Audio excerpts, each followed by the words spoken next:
जैसा कि मैंने अपने प्रीवियस वीडियो में बताते आ रही हूँ कि चाइल्ड डेवलपमेंट एंड पेडागोजी से एक एक टॉपिक हम लोग अच्छे से समझेंगे। तो ये टीआरटी का सिलेबस है, प्रीवियस वीडियो में भी मैं दे चुकी हूँ। तो यहाँ से हम लोग कल ऑब्जर्वेशन एंड इंट्रोस्पेक्शन के बारे में जाना था। तो मैं ये बताना चाह रही हूँ कि देखिए ईच एंड एवरी टॉपिक को हम इन डिटेल में समझेंगे। जैसा ही मुझे फ्री वक्त मिलेगा मैं लॉन्ग वीडियो बनाने की भी कोशिश करूँगी और अच्छे से अच्छा कंटेंट आपको प्रोवाइड करने की कोशिश करूँगी। तो देखिए ये principles of development and there educational implication क्या है, ये इसके बारे में मैंने अपने चैनल पर लॉन्ग वीडियो अपलोड भी कर दिया है। आप लोग ने अच्छा मुज़ाहिरा किया है मुझे सपोर्ट करने के लिए। तो देखिए यहाँ से देखिए प्रिंसिपल्स ऑफ डेवलपमेंट का मैंने बहुत अच्छे तरीक़े से 10 प्रिंसिपल्स को समझाया है। आप जाइए मेरे लॉन्ग वीडियो में भी देख लीजिए। तो ये कंप्लीट हो गया है और मैं यहाँ से ये टॉपिक्स दे चुकी हूँ, ऑब्जर्वेशन एंड इंट्रोस्पेक्शन, जो कि चाइल्ड स्टडी में किस तरीक़े से कारआमद होंगे। तो सीडीपी को समझने के लिए हम पहले एक बच्चे को सेंटर में रखते हैं। देखिए एज अ टीचर हमें बच्चे की साइकोलॉजी को जानते हुए उसका केस स्टडी भी कर सकते हैं और उसके तमाम कारकर्दगी जो भी स्कूल में हम लोग पढ़ाते हैं वो बच्चे पर ही मुनहसर होती है। तो उसके डेवलपमेंट, हम यहाँ पर किसके डेवलपमेंट की बात कर रहे हैं, एक बच्चा जब पैदा होता है दुनिया में आता है और उसके जाने तक उसका क्या क्या डेवलपमेंट होता है वही जान रहे हैं सीडीपी में।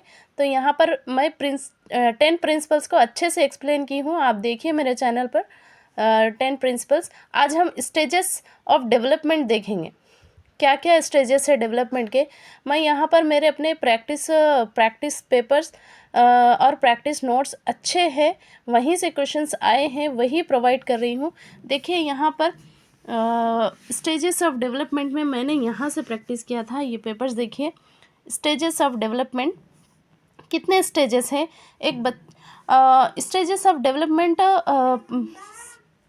तो स्टेजेस ऑफ डेवलपमेंट कितने हैं, देखिए prenatal stage, infancy, early childhood, later childhood, adolescence. तो यहाँ पर वन बाय वन हम देखेंगे कि यहाँ से क्वेश्चंस हर बार आए हैं, इसका या फिर स्टेज का नेम तो भी पूछता है एग्जामिनर या फिर उसका टाइम पीरियड भी पूछ सकता है। तो फर्स्ट स्टेज है प्रीनेटल स्टेज। इस स्टेज में बच्चा 9 मंथ्स माँ के पेट में रहता है। यहाँ से देखिए हम हमारे जो डेली लाइफ में एग्जाम्पल्स के थ्रू समझते हैं कि आसानी कर देती हूँ मैं कि समझने के लिए प्रीनेटल स्टेज को कौन सा स्टेज है, बच्चे का डेवलपमेंट वहाँ कैसा होता है वो अच्छे से समझे। बस क़ब्ल पैदाइश, पैदा होने से पहले बच्चे का जो नशोनुमा है, जो बालिदगी है, नशोनुमा है बच्चे की माँ के पेट से ही शुरू हो जाती है, वो स्टेज है 9 मंथ्स। तो यहाँ आसानी तो हो गई समझने में कि प्रीनेटल स्टेज कौन सा है, प्रीनेटल पीरियड कौन सा है और उसका एज कितनी है, यही समझाने की कोशिश कर रही हूँ। सेकंड जो है इन्फेंसी, इन्फेंसी को हम नवज़ायदा बच्चा या फिर इब्तदाई बचपन नहीं, अर्ली चाइल्डहुड है, नवज़ायदा बच्चा कहना सही रहेगा। यहाँ पर इसका टाइम पीरियड देखिए, बर्थ टू 2 ईयर्स कहना सही रहेगा, या 2 वीक्स मैं लिखी हूँ, यानी कि बर्थ पैदा होते ही बच्चा 2 ईयर्स तक जो पीरियड में रहता है उसे हम इन्फेंसी बोलते हैं। ठीक है, ये स्टेज का नेम अच्छे से याद रखें और बच्चे की एज यहाँ पर कितनी है याद रखें। आने वाले वीडियोस में हम एक एक स्टेज को डिटेल में समझेंगे। ठीक है, तो थर्ड वन है अर्ली चाइल्डहुड। तो ये अर्ली चाइल्डहुड है ना, थर्ड स्टेज है। यहाँ पर बच्चे की एज है ना 2 to 6 ईयर्स, बाज़ औक़ात 2 to 7 ईयर्स भी देता है। तो इस स्टेज में बच्चा ईगोसेंट्रिक रहता है। इसके बारे में कई साइकोलॉजिस्ट ने अपने अपनी राय रखी है अर्ली चाइल्डहुड के। यहाँ पर बच्चे का जो ईगोसेंट्रिक होता है बच्चा, यहाँ पर मैं लिखी हूँ, ये मेरे प्रैक्टिस नोट्स हैं, ऐसा मत समझिए कि ये जो है समझ में नहीं आ रहा, बस एग्जाम्पल समझिए। मैं जो भी आपको एक्सप्लेन कर रही हूँ वो एग्जाम्पल समझिए। अर्ली चाइल्डहुड को उर्दू में कहते हैं इब्तदाई बचपन। तो इब्तदाई बचपन में जो बच्चे की एज रहती है वो 2 to 6 ईयर्स की होती है। इस स्टेज में इस स्टेज को प्ले स्टेज भी कहते हैं। टॉयज़ से खेलता है बच्चा, प्ले स्कूल जाता है। तो यहीं से क्वेश्चंस हर बार आए हैं अर्ली चाइल्डहुड से, वेरी इंपॉर्टेंट स्टेज है। यहाँ पर बच्चे का लैंग्वेज भी डेवलप होती है, वो आने वाले वीडियोस में हम डिटेल में एक एक स्टेज के बारे में समझेंगे। ठीक है, तो फोर्थ वन है लैटर चाइल्डहुड, बचपन, लैटर चाइल्डहुड। यानी कि यहाँ पर इब्तदाई बचपन था, यहाँ बचपन 7 to 11 ईयर्स बचपन। यहाँ पर सोशल डेवलपमेंट होता है, बच्चे का फ्रेंड्स बनाता है, नए नए दोस्त बनाता है, पीयर ग्रुप में रहता है, इसको बोलते हैं लेटर चाइल्डहुड। यहाँ से हर बार क्वेश्चंस आए हैं। तो 7 to 11 ईयर्स यहाँ पर बच्चे की एज है। 5th स्टेज है एडोलेंसेंस, ठीक है। एडोलेंसेंस 5th स्टेज है। 13 to 19 ईयर्स प्यूबर्टी। यहाँ पर 12 to 18 ईयर्स भी दे सकता है, 13 to 19 ईयर्स। तो यहाँ पर जस्ट आप एक स्टेज का नाम और उसका टाइम पीरियड एक अंदाजे से याद रखें। करेक्ट तो 13 to 19 ईयर्स है। प्यूबर्टी एडोलेंसेंस को हम उर्दू में उन्फ़वाने शबाब बोलते हैं, उन्फ़वाने शबाब का दौर बोलते हैं, ठीक है। तो यहाँ पर एडोलेंसेंस 13 to 19 ईयर्स। तो ये स्टेजेस ऑफ डेवलपमेंट है, ये सिलेबस में दिया गया है, इसीलिए मैं आपको इसका स्टेजेस के नेम्स और इसका टाइम पीरियड समझा चुकी हूँ। आप भी एग्जाम्पल्स के थ्रू ऐसे ही नोट्स बनाएं, प्रिपेयर करें, रिवीजन करें, तभी जाके कॉन्सेप्ट क्लियर होगा और आप क्वेश्चंस को हल कर सकेंगे।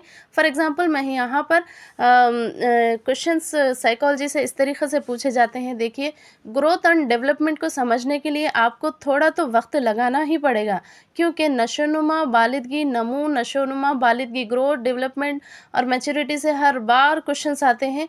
बस एक बार अच्छे से समझ जाइए, रिवीजन कीजिए, कॉन्सेप्ट को क्लियर समझिए, फिर और उसका रिवीजन करते रहें।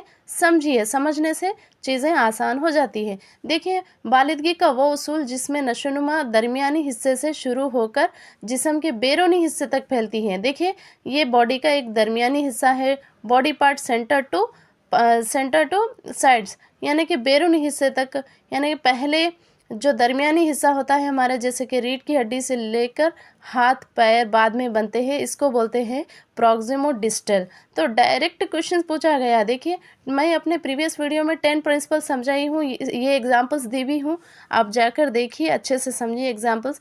यहाँ देखिए, सिफालोकॉर्डल डेवलपमेंट किसको बोलते हैं? हेड टू टो जाता है। डेवलपमेंट पहले सर का होता है, बाद में हाथ पैर का होता है बच्चे का। आप गौर करे होंगे, बचपन में इन्फेंसी में 1 to 2 ईयर्स जो बच्चा रहता है उसका सर बड़ा दिखता है। तो सर पहले डेवलपमेंट जो नशोनुमा होती है, जो बालिदगी होती है, वो पहले सर से पैर तक होती है। तो यहाँ पर हम लोग एग्जाम्पल्स इस तरीक़े से समझे तो कॉन्सेप्ट भी क्लियर होगा, आसानी हो जाएगी, ठीक है। तो यहाँ पर देखिए, प्रॉक्सिमो डिस्टल लिख लीजिए। Proximo distal development centre to part, cephalocaudal development head to toe जाता है। तो यहाँ से डेवलपमेंट के क्वेश्चंस आए हैं। और एक इम्पॉर्टेंट क्वेश्चन है, देखिए यहाँ पर जो नशोनुमा है, जो बालिदगी है, और नशोनुमा बालिदगी के ताल्लुक़ से सही बयान की शनाख्त। जब तक आप कॉन्सेप्ट ही नहीं समझेंगे तब क्वेश्चंस कैसा करेंगे? मैं अभी बोल रही हूँ, नमो और नशोनुमा का जो अमल है, माँ के पेट से रहम मादर से शुरू होकर ख़बर तक, लहद तक जारी रहता है। डेवलपमेंट है, रुकता नहीं ये अमल। तो माँ के गोद से लेके गोद तक जारी रहता है, उसे हम नशोनुमा कहते हैं। देखिए, यहाँ पर मैं एग्जांपल्स भी दी हूँ आपको कि स्टेजेस ऑफ डेवलपमेंट में जो बच्चे का माँ के पेट से ही डेवलपमेंट शुरू हो जाती है एक इंसान के ख़त्म होने तक, उसे ही हम नशोनुमा कहते हैं। अगर आपको मेरे ये वीडियोस इन्फॉर्मेटिव लग रहे हैं, कुछ कॉन्सेप्ट्स क्लियर समझ में आ रहा है, तो please like, share and subscribe करें और मुझे सपोर्ट करते रहें।